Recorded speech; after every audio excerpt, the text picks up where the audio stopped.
8 jam dengan suami orang. Sementara dengan suaminya kadang 8 menit. 8 jam dengan suami orang, bersolek dengan suami orang, makan dengan suami orang, minum dengan suami orang, pulang ke rumah, jumpa suami, asyik main HP. Nampak suami duduk, bukan ditegurnya, abang mau minum apa? Enggak, difotonya pula suaminya. Suamiku sedang merisau. Kasihan.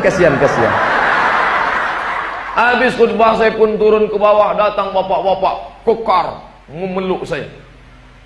Saya khawatir juga orang kekar memeluk. Karena kemarin yang tertangkap LGBT itu kan yang kekar-kekar.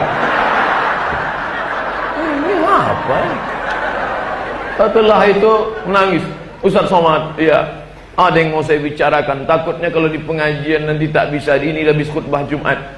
Saya mau tanya, bisa kita bicara 4 mata? Saya bilang jangankan 4, 3 pun bisa, apa namanya? Setelah jamaah cabut barulah dia. Begini Pak Ustadz, ya, istri saya ini kerja di kantor dinas. Terus lalu kemudian dia akrablah dengan pegawai, karena dia lebih sering ketemu pegawai di kantornya daripada saya. Dia berangkat pagi jam 8, 9, 10, 11, 12, 1, 2, 3, 4, 8 jam dengan suami orang. Sementara dengan suaminya kadang 8 menit. 8 jam dengan suami orang, bersolek dengan suami orang, makan dengan suami orang, minum dengan suami orang, pulang ke rumah, jumpa suami, asyik main HP. Nampak suami duduk, bukan ditegurnya, abang mau minum apa? Enggak, difotonya pula suaminya. Suamiku sedang merisau. Kasihan.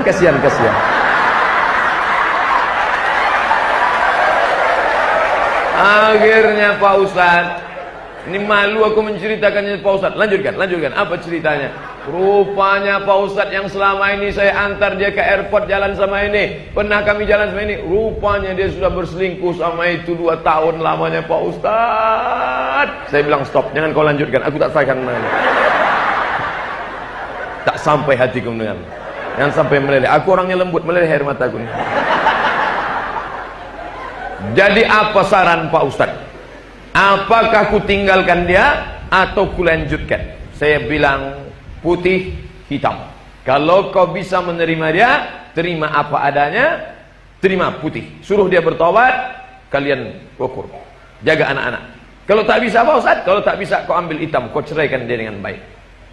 Jangan abu-abu. Kalau putih katakan putih, kalau hitam katakan hitam. Kan ada lagunya itu kan? Tapi kalau tidak, jadi gimana Pak Ustadz? Jangan cepat-cepat ambil keputusan, merenung dulu agak seminggu 2 minggu, istikharah. Apa namanya? Istikharah cinta. Usolli sunnatal istikharah cinta rakaataini lillahi ta'ala. Kulanjutkan apa tidak? Akhirnya setelah itu Pak Ustadz, nampaknya bisa kulanjutkan. Bisa kau lanjutkan? Bisa. Gimana caranya? Saya akan sholat tahajud dengan dia, saya akan perbaiki ini, pokoknya masa lalunya itu tidak akan saya pikirkan. Mantap. Memang kau laki-laki gentleman. Akhirnya sebulan sesudah itu datang lagi ke saya. Tak bisa kulanjutkan Pak Ustaz. Katanya dulu bisa. Asal aku makan terbayang selingkuhannya. Asal aku mau tidur terbayang dah dia apa-apanya lebih ini gitu, udah digarapnya lah sawahku gitu. Akhirnya teman-temannya tak bisa Pak Ustaz. Ternyata laki-laki tak bisa dipengkhianati. Pengkhianat cinta namanya. Itulah kenapa orang di Jakarta itu kalau menikah, kebetulan kawan saya ada menikah di Jakarta, bawa-bawaan kue-kue, saya tengok di depan ada roti buaya. Kenapa roti buaya? Saya tanya, Bo, ya, kenapa orang Betawi ini kalau nikah ada roti buaya? Ustadz Somad, binatang yang paling setia tak pernah selingkuh adalah buaya. Jadi kami ingin dia setia macam buaya, selama dia di air.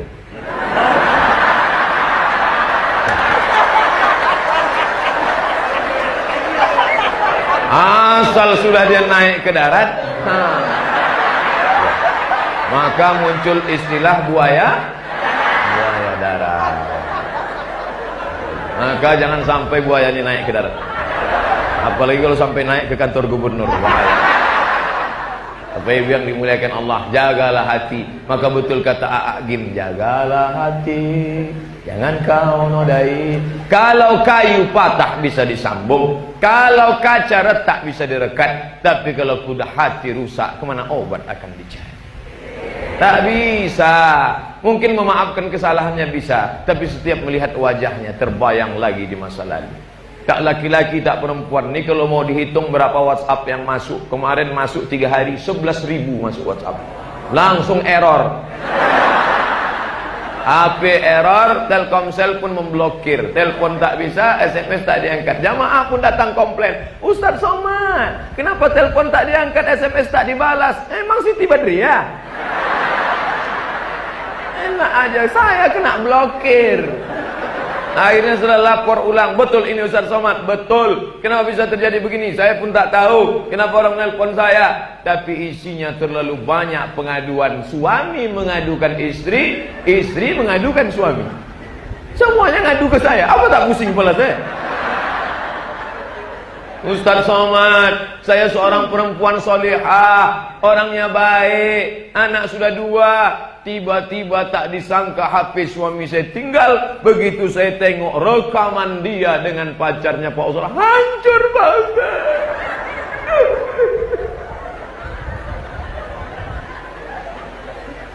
Tak bisa dikatakan Pak Ustaz. Saya katakan ini macam api dalam sekam. Kalau kau maafkan, maafkan, hilang bersama maaf sampai tak berbekas. Jangan mulutmu berkata maaf tapi hatimu kau simpan. Sama artinya kau sedang memegang bom waktu. Setiap nampak mukanya bom, bom, bom, bom, bom. Nanti meletup dia. Kalau kau maafkan, maafkan dia. Kalau tak maafkan, tuntut dia ke pengadilan baik-baik. Jangan kau simpan, nanti meledak. Ya kalau meledaknya keluar, kalau ke dalam pecah pembuluh darah, bang, mati kau. Dua-dua kau tak dapat, dunia tak dapat, akhirat melayang. Maka sabar, sabar. Enak aja Ustaz ngomong sabar. Lalu apa lagi? Hanya 2 pilihan. Kalau kau maafkan, maafkan. Kalau kau tidak, kau gugat dia ke pengadilan. Dulu laki-laki ini sudah diikat tuh. Betul? Banyak ibu yang tak ingat kan? Makanya waktu akad nikah itu tengok. Apa kata Pak Kua? Berikut ini pembacaan sirat taklik oleh mempelai pria. Jika saya meninggalkan istri saya 3 bulan lamanya berturut-turut, tidak memberikan nafkah zahir dan batin, atau menyakiti fisiknya, atau berselingkuh, atau bla bla bla bla, maka dia mengadu ke kantor pengadilan agama. Hakim menjatuhkan talak 1 kepadanya, maka jatuhlah. Itu pesan laki-laki diikat. Suami-suami ibu ini sudah diikat. Yang macam-macam dia. Tapi sekarang perempuan banyak tak ingat itu. Karena ketika duduk di pelaminan dia asik selfie.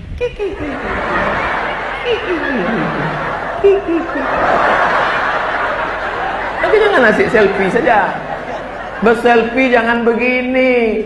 Karena ketika begini, cap jempol kita direkam orang. Apalagi HP-nya tajam macam HP saya ini.